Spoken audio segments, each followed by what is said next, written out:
ជំរាបសួរក៏ដូចជាសួស្តីលោកគ្រូអ្នកគ្រូទាំងអស់គ្នានៅក្នុងវីដេអូនេះដែរខ្ញុំមកបង្ហាញលោកគ្រូអ្នកគ្រូទាំងអស់គ្នាអំពីរបៀបចូលទៅបង្កើតទំព័រដើមដើម្បីយើងធ្វើការជាប្រព័ន្ធគ្រប់គ្រងបន្ទុកសាស្ត្រប្រចាំសាលារបស់យើងអញ្ចឹងបើសិនជាលោកគ្រូអ្នកគ្រូចង់ធ្វើការបង្កើតជាប្រព័ន្ធគ្រប់គ្រងបន្ទុកសាស្ត្រសម្រាប់ជាតម្រូវការរបស់លោកគ្រូអ្នកគ្រូទៅតាមសាលារបស់លោកគ្រូអ្នកគ្រូលោកគ្រូអ្នកគ្រូអាចធ្វើការបង្កើតទៅតាមវីដេអូរបស់ខ្ញុំនេះខ្ញុំនឹងបង្ហាញតាំងពីដើមរហូតដល់ចប់អញ្ចឹងនៅក្នុងវីដេអូនេះខ្ញុំនឹងបង្ហាញពីរបៀបចូលទៅធ្វើការបង្កើតទំព័រដើមជាដំបូងសិនអញ្ចឹងជាដំបូងឡើយទំព័រដើមរបស់យើងគឺមានបែបនេះមានដូចជាបញ្ជីប្រវត្តិគ្រូសាស្ត្របំពេញព័ត៌មានមានដូចជាបន្ទុកឈុំនេះទី1បន្ទុកឈុំនេះទី2ហើយមានបន្តផ្សេងៗជាច្រើនទៀតអញ្ចឹងកុំឲ្យកាត់ពេលយូរយើងចូលទៅធ្វើការបង្កើតរបស់គ្នាឥឡូវខ្ញុំចូលក្នុង sheet ទី2បន្ទាប់ពីខ្ញុំចូលក្នុងទី2ហើយខ្ញុំចុចកន្លែងសញ្ញាកែខាងលើដើម្បីធ្វើការព្រួយជួយឈោមយើងឲ្យវារាងតូចបន្តិចងាយស្រួលនៅក្នុងការបង្កើតបន្តមកទៀតខ្ញុំធ្វើការ select ទៅលើកាឡារបស់យើងដើម្បីធ្វើការដាក់វាជា background ទាំងក្នុងសម្រាប់វារាងធំទៅបន្តទៀតខ្ញុំចូលនៅកន្លែង fill color ហើយខ្ញុំធ្វើការជ្រើសរើសពណ៌បន្ទាប់មកពីជ្រើសរើសពណ៌ហើយខ្ញុំបង្កើតវាខាងដងទៅព្រោះដោយសារយើងមានឈុំទី1ឈុំទី2ខ្ញុំយើងបង្កើតវាមកយើង select ហើយយើងចូលនៅកន្លែង fill color ហើយបន្តមកទៀតយើងចូលមកក្នុង insert វិញម្ដងបន្ទាប់ពីយើងចូល insert ហើយយើងចូលកន្លែង set ដើម្បីទៅរើសtext box ណាមួយគូសវាដើម្បីធ្វើការ design អញ្ចឹងខ្ញុំយកប្រអប់4ឆ្លងហើយខ្ញុំធ្វើការគូសទៅលើ background ខ្ញុំបាន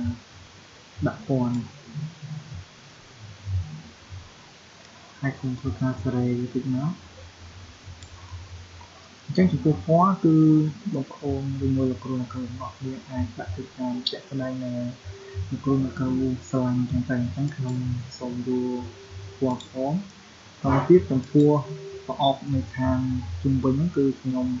ដាក់វាពណ៌សូមអញ្ចឹងខ្ញុំចូលឡើង satisfy ហើយខ្ញុំយកមួយនេះមកបន្តមកទៀតខ្ញុំចូលមក home វិញនៅត្រង់អក្សរដែលខ្ញុំចង់សរសេរក្នុងប្រអប់នេះគឺខ្ញុំយកខ្មែរ OS មួយអញ្ចឹងខ្ញុំត្រូវដូរពណ៌អក្សរ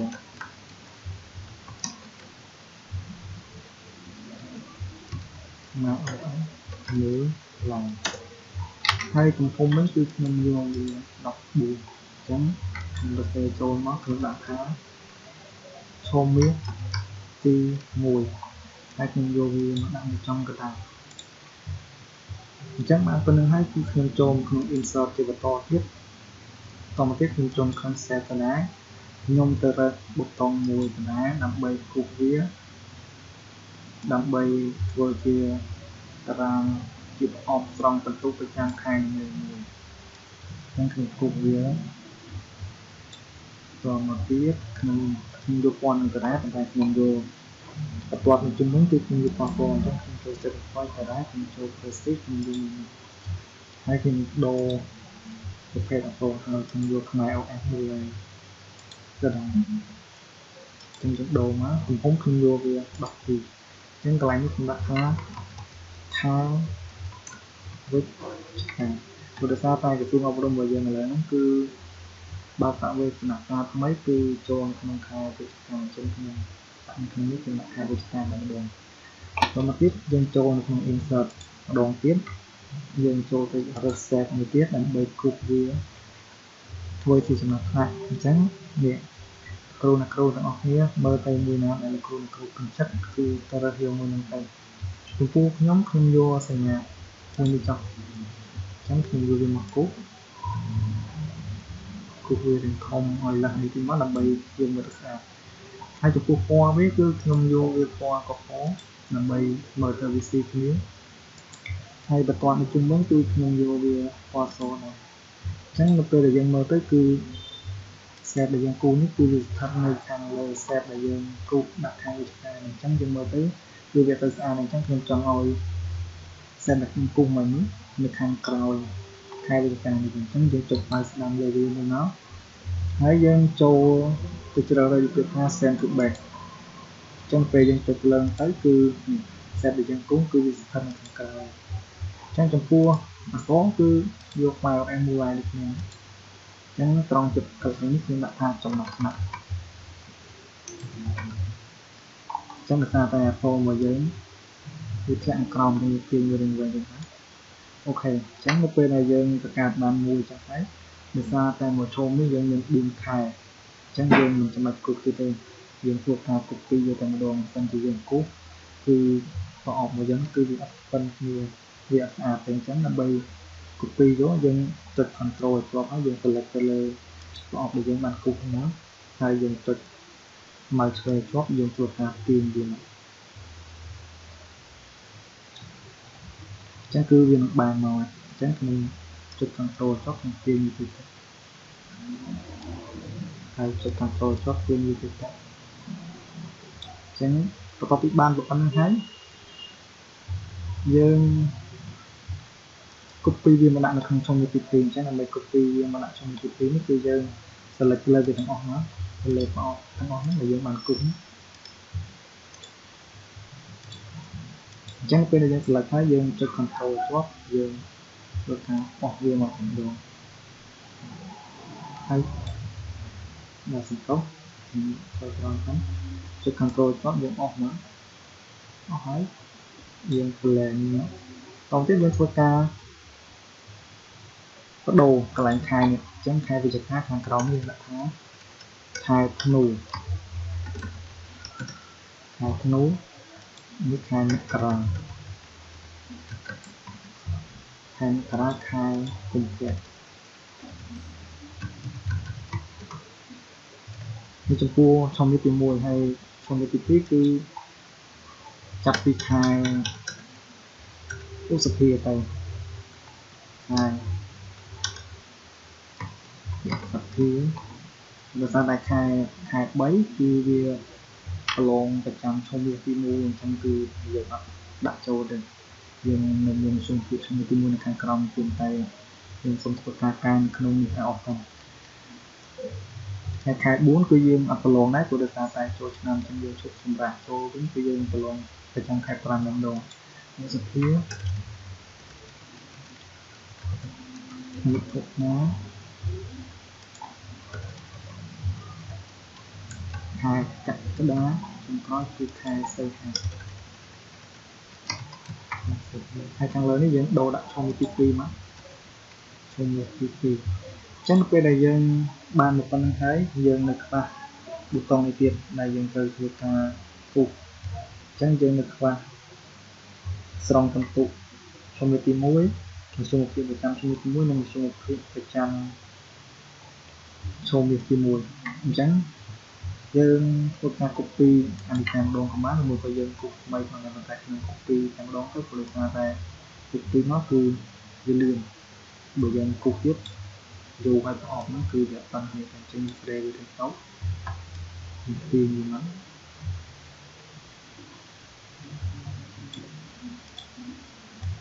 ពីរឿងវែងតិចខ្ញុំលុបនេះចោលហើយខ្ញុំ copy នេះមកវិញព្រោះ copy ទៅគឺឲ្យវាស្មើ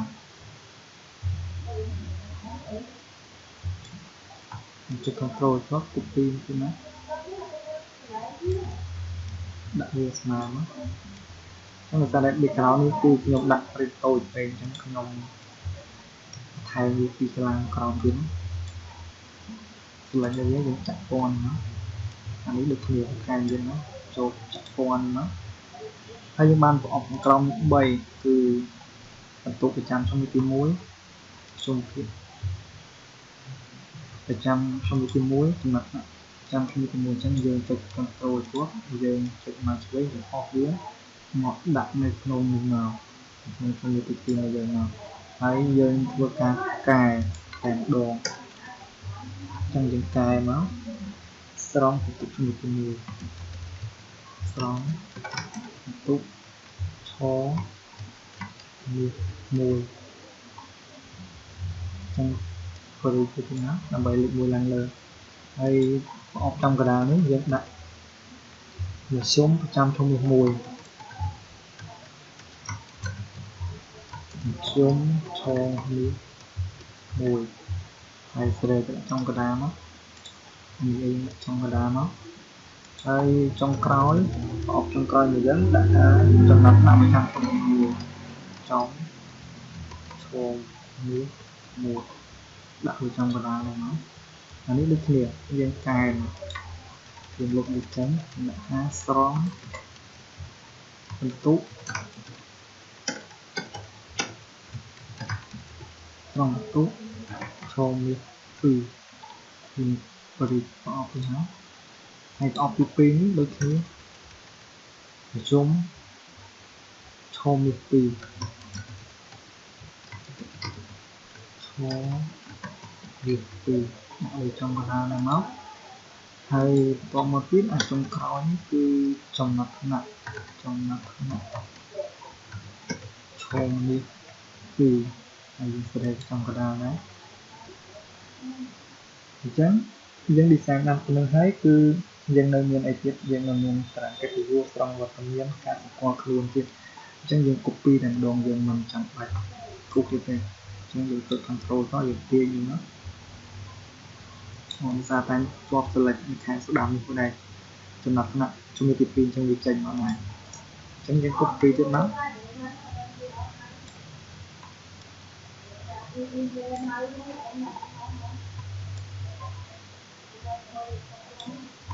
យើង copy ចឹងមកហើយចាំយើងកែពណ៌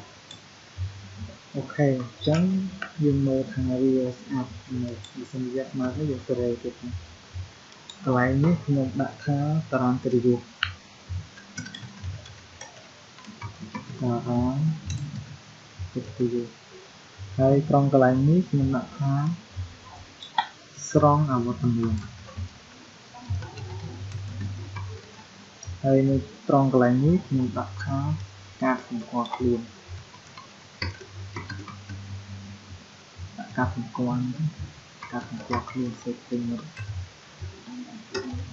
ការសម្គាល់ខ្លួនហើយកន្លែងឈុំទី2នេះខ្ញុំដាក់ថាតាមដានការសិក្សាកន្លែងតាមដានការសិក្សានៅថាសភៅតាមដាននេះខ្ញុំដាក់ថាតាមដានការសិក្សាហើយទាញប្រអប់បន្តិចមកដើម្បីឲ្យធម៌យើងឡើងលើហើយមកទៀតចំកណ្ដាលនេះខ្ញុំដាក់វាជាសភៅដាក់សិក្ខាភារកិច្ចហើយចុងគេនេះខ្ញុំដាក់ថាតារាងផ្សេងតារាងផ្សេងតមកទៀតយើងនៅខ្វះអីទៀតយើងនៅខ្វះបញ្ជីប្រវត្តិទ្រុកសាស្ត្រអញ្ចឹងយើង copy នេះដែរមកចុច control ទៅទាញវាមកអញ្ចឹងជាប់នឹងមកដែរចាប់អីទេខ្ញុំដាក់វាថាបណ្ណវិសាហើយកន្លែងនេះខ្ញុំទាញវាមកខាងក្រោមតិចមកខ្ញុំ copy វាមកទៀតចុច control ចុចអស់វាឡើងលើមក copy វាខាងលើនេះខ្ញុំដាក់ថាបញ្ជីប្រវត្តិទ្រុកសាស្ត្រ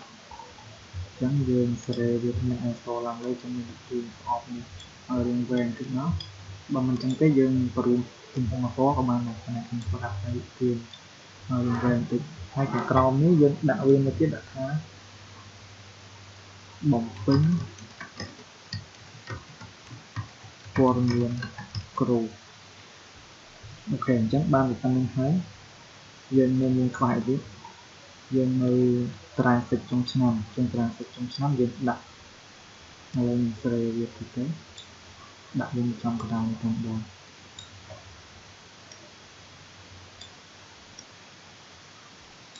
ចឹងយើងចុចមកចូលកុំពីទៀតណាតារាងសិចចុងឆ្នាំយើងព្រួយមួយខ្លីទៅ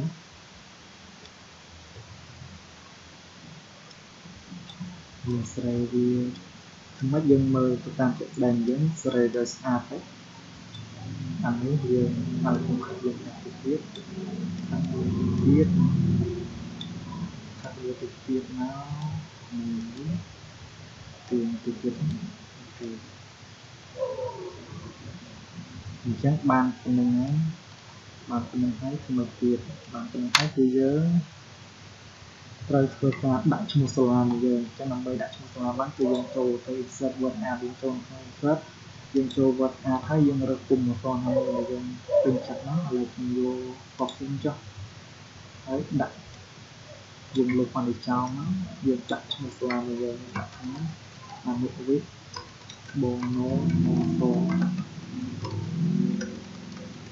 គឺច្រើននេះឈ្មោះសាលាមួយខ្ញុំផ្ទាល់ហើយខ្ញុំរួមទំពុំមកវាខ្ញុំដាក់វារៀងតូចទៅខ្ញុំដាក់វាចំកតាដាក់វាចំកតា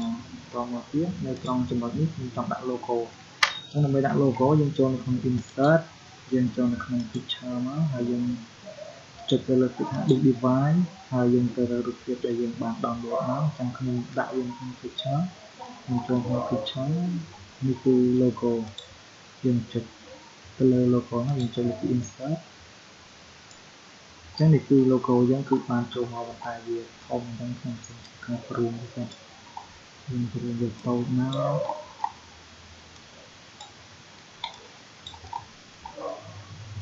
យើងព្រួងវាតូចហើយយើងចាប់វាដាក់ខាងលើនេះដាក់នៅក្នុងចន្លោះនេះដើម្បីមើលទៅមាន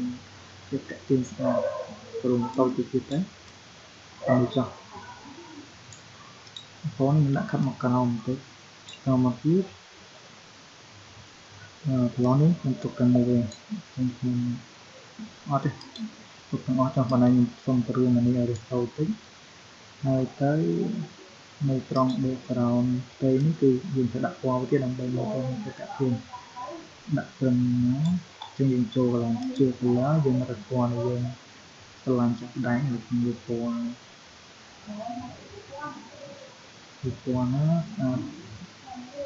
ពណ៌នេះចុះអញ្ចឹងយើង select វាមួយចំណោទហើយយើង select វាទៀតចំណោទ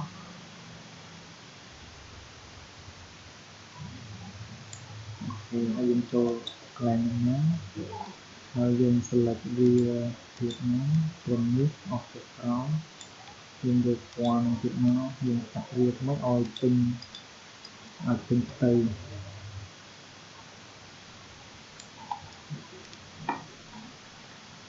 trong កន្លែងនេះគឺយើងដាក់វាបែបហ្នឹងបងប្អូនមកក្នុងកន្លែងនេះអូខេអញ្ចឹងគឺវាបានប្រព័ន្ធនេះហើយអញ្ចឹងចំពោះខាងនេះគឺខ្ញុំទុកវាសម្រាប់ធ្វើការដាក់ស៊ុំអញ្ចឹងខ្ញុំ select ទៅលើវាទាំងអស់មកចំពោះស៊ុំគឺខ្ញុំដាក់វាពណ៌ក្រហមអញ្ចឹង select ហើយយើងរើសពណ៌វាពណ៌ក្រហមមកហើយនេះយើង select ចុះខោមក select ចុះខោទាំងអស់ត្រឹមនេះមកយើងយកពណ៌ក្រហមទៀតមកយើង select ទៀតមកយើងរើសពណ៌ទៀតហើយនៅកន្លែងនេះទៀតអញ្ចឹងយើងដាក់ពណ៌ទៀតមកកន្លែងនេះទាញវារៀងតូចតិចឲ្យមើលទៅស្មើគ្នាហើយព្រួងវាតិចអញ្ចឹងនេះបងប្អូនអរគ្នាខ្ញុំមើលគោលគ្រូអ្នកគ្រូអញ្ចឹងនេះគឺជាផ្ទាំងវាគឺជាផ្ទាំងដែលយើងបាន design ហើយនៅខ្វះពណ៌កន្លែងនេះទៅទៀតខ្ញុំរើសពណ៌ទៀតនេះពណ៌នេះអញ្ចឹងនេះគឺជាផ្ទាំងទំព័រដែរផ្ទាំងការងាររបស់យើងគឺយើងបានធ្វើការ design ហើយអញ្ចឹងដើម្បីឲ្យទំព័រនេះនៅពេលដែលយើងធ្វើការ scroll ចុះឡើងកុំឲ្យវាចេញបែបនេះគឺយើងចុចកន្លែងត្រង់កែងនេះវិញមកត្រង់កែងនេះហើយយើងចូលនៅក្នុង video ហើយយើងយកទៅ free hand ចឹងយើងចុចលើពាក្យ free hand ទៅនៅពេលយើងរកកើតទៅគឺផ្ទាំងគឺរត់ទៅគឺយើងនឹងស្គាល់តមកទៀតគឺយើងត្រូវធ្វើការចាក់សោវាដើម្បីកុំឲ្យវាអាចចូលទៅធ្វើការកែប្រែទាំងនេះបានអញ្ចឹងយើង select ទៅលើនឹងរបស់មកយើងចុចមកស្ដាំយើងយកពាក្យថា format cell តមកទៀតយើងចូលទៅលើពាក្យថា protection ហើយយើងគ្រីសទាំងអស់មកដាក់កន្លែងលុបនេះហើយនឹងហៅដល់ហើយយើងចុច OK បន្តមកទៀតប៉ុណ្្នឹងហើយគឺបើសិនជាយើងអត់ចូលទៅប្រភេទទីនេះទេគឺយើងគឺគេអាចនៅតែចូលធ្វើការកែប្រែទាំងនេះបានដូចគ្នាអញ្ចឹងយើងត្រូវចូលនៅកន្លែង review នេះមួយទៀតហើយយើងចូលនៅក្នុងកន្លែងប្រភេទផ្សេងនេះអញ្ចឹងកន្លែងនេះយើងមិនចាំបាច់ដាក់ password ទេតែបើសិនជាគ្រូណាគ្រូរបស់គ្នា ដាក់ password ក៏បានប៉ុន្តែខ្ញុំអត់ដាក់ទេខ្ញុំចុច OK ដើម្បីអញ្ចឹងនៅពេលដែលចុច OK នេះទាំងការងារមួយយើងគឺគេអាចធ្វើការកែប្រែទិន្នន័យបានហើយចំពោះកន្លែងទាំងការងារមួយយ៉ាងនេះនៅពេលដែលយើងលីងទៅនៅពេលដែលយើងបង្កើតជាតារាងចំណាត់ថ្នាក់តារាង CPA ទៀតគឺវានឹងឲ្យយើងចុចទៅលើ link ទៅប៉ុន្តែដោយសារតែយើងអត់ទាន់បាន link ជាមួយនឹងតារាងចំណាត់ថ្នាក់អីផ្សេងៗអញ្ចឹងនៅពេលដែលយើងចុចទៅគឺវាឲ្យយើងនៅពេលដែលយើងចុចទៅអញ្ចឹងនៅក្នុងមេរៀនទី1របស់ខ្ញុំគឺមានតែប៉ុណ្នេះសង្ឃឹមថាលោកគ្រូអ្នកគ្រូទាំងអស់គ្នាអាចយកទៅអនុវត្តបានហើយគឺអ្នកគ្រូរបស់គ្នាជួយចុច Subscribe នៅ Channel YouTube នេះផងដើម្បីទទួលបាននៅមេរៀនទី2ជាបន្តទៀតអំពីរបៀបចូលទៅធ្វើការកើត form សម្រាប់ធ្វើការពេញព័ត៌មានគ្រូបាទសូមអរគុណសូមជម្រាបលា